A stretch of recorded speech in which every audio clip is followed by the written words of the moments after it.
In this episode, we're exploring media awareness among college students. Everyone says we're the most connected generation, but connection doesn't necessarily mean accuracy. We wanted to see how that plays out right here on campus. We took to the political science department to interview a few professors about how fake news affects students in college, how it can be a dangerous tool for misinformation, and most importantly, how students can be influenced by it. Locked in, Subway Surfers on the screen, zero thoughts in sight. Makes you wonder if this is their peak focus. What's everyone else at their school like? In between, but I'm usually vote Democratic. Kids name a few races. No, I was in civics class too long ago.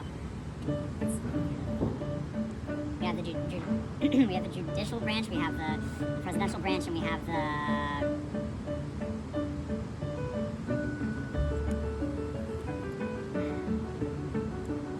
can't put my finger in the last one. What would you say your political line is? I feel like Could you name the three branches of government? legislative, judicial, and executive. Awesome. What is the U.S. dollar backed by? It's backed by Good answer.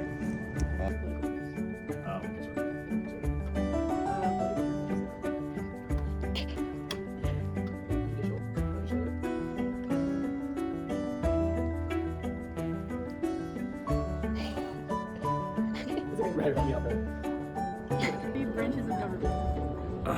Judicial, executive, and there's a third one. Legislative. Nice. We'll be back with our reactions after a word from our sponsors, Subway Surfers.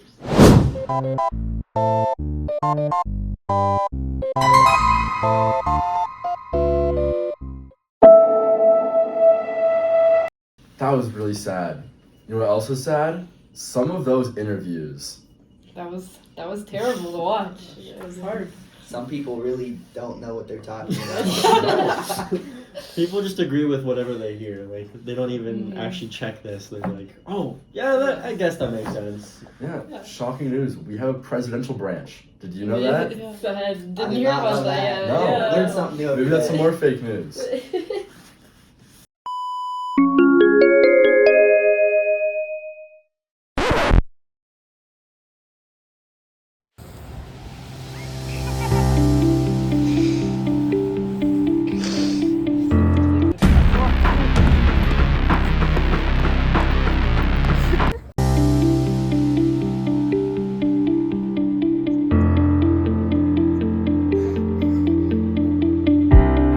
Mindfulness. The best time of the year to be walking around.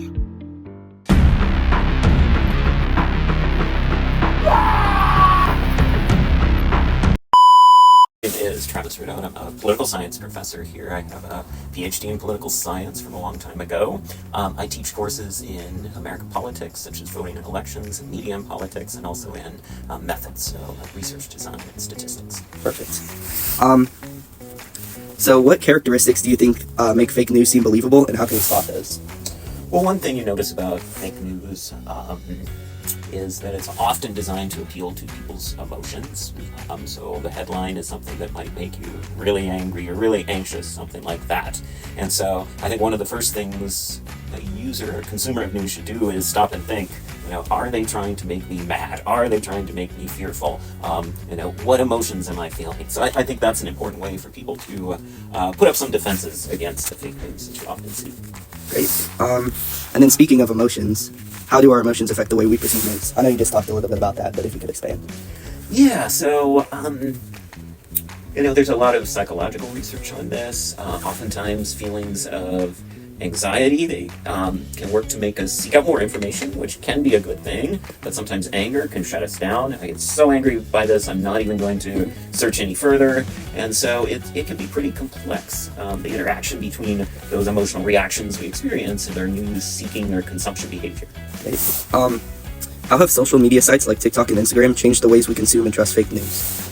Yeah, well, it's really democratized the production of news, and so those traditional gatekeepers, the editors who were trained in journalism schools, they no longer get to decide what's news and what's not news, because I can put something out there, you can put something out there, and that can be a good thing. It gives us more perspectives, but it can also be a really bad thing when you have nefarious actors who are trying to convince you that Election Day is on Wednesday, right? Or that, Donald Trump is doing something, or the Democrats are doing something that's just not true. And do you have any tips on ways to not fall for misinformation and fake news? Well, one thing is to really consider the source. You see something online and wait a second, what is the source for this? Is it something that's been around for a long time? So, okay, this is CNN or the BBC or the New York Times. They've been around for a long time. You might not agree with their angle on everything, but they put a lot of effort into ensuring that what they produce is truthful. You might see a shocking story online. Oh my goodness. And then you Google and realize, well, why aren't all the other news media reporting on this shocking story? That should give you another clue that you need to be really, really skeptical of what you're seeing. Great, thank you so much. That was very insightful. Now on to some clips of people that are not quite as insightful. Okay, and you know what the US dollar is backed by? Nothing. Okay, and have you heard about the Coca-Cola recall? No, I've not. Okay, and have you heard about the UN launching a universal passport? Sounds familiar, but I couldn't tell you about it. Okay, and have you heard about Trump signing an executive order to ban mail-in voting? I did hear about that. Okay, thank you very much. This is a great interview. The Supreme Court banning red flag laws. I think I did hear about that. That's it. Thank you. It's kind of scary, It's just like we have some pretty obviously fake stories, and it's just like, yeah, I've heard about that. It's like Trump banned mail voting. Yeah, duh. Obviously. Now we have a universal passport. Because that's how that works. Yeah. Totally makes sense. Yeah. Also, like they could just be like, I don't want to be on video. Let's just get this over with. Yeah, I really do. Yeah. So they just move on super quickly. Yeah. Or those are different perspectives. So from what we found, there is no correlation between political beliefs and critical thinking skills of like the news they take in. Yeah, like the news you take in. There isn't really a correlation between that. Yeah, there's been people that believed us that are women and guys, and there's people that believed us that didn't believe us that we're Democrats and Republicans. Yeah, definitely. Yeah. Well, also, I think since they're being recorded, they automatically think they're on social media, and they're like, oh, I have to appeal to a certain audience. Yeah, and they don't want to come off as dumb. Yeah. Just oh yeah, I totally heard about. Yeah, or they're like they're like, yeah, I've totally heard about that, or they're like, no, I actually haven't, because they don't want to. They don't want. Yeah, they want to be safe, or they want to just be like, no, I know that. Especially on social media, lots of misinformation spread on on TikTok. There is so much misinformation. I agree. Or Facebook. Definitely Facebook. Facebook, the Russian bots and stuff. Yeah. No, they're real. They are real. Oh, no. Oh. See, that's fake news right there. And then also just ties into the. I feel like sometimes people put out fake news just to just to have fun. Just to have fun and just just to rage bait people. Yeah, because fake news spreads so easily because it's evocative. It's meant to get emotion going. Some of our fake news stories, Trump and mail-in voting. It's like that would be insane if that happened. And that's why it spread so fast. Yeah.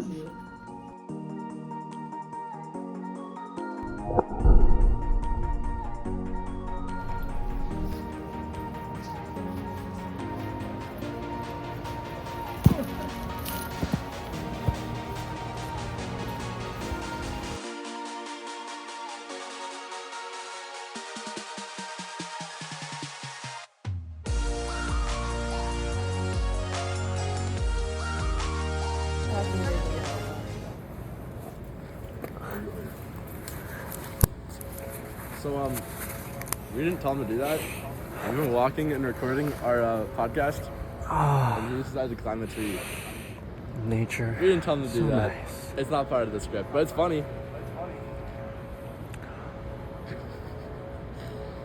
Get out of the tree!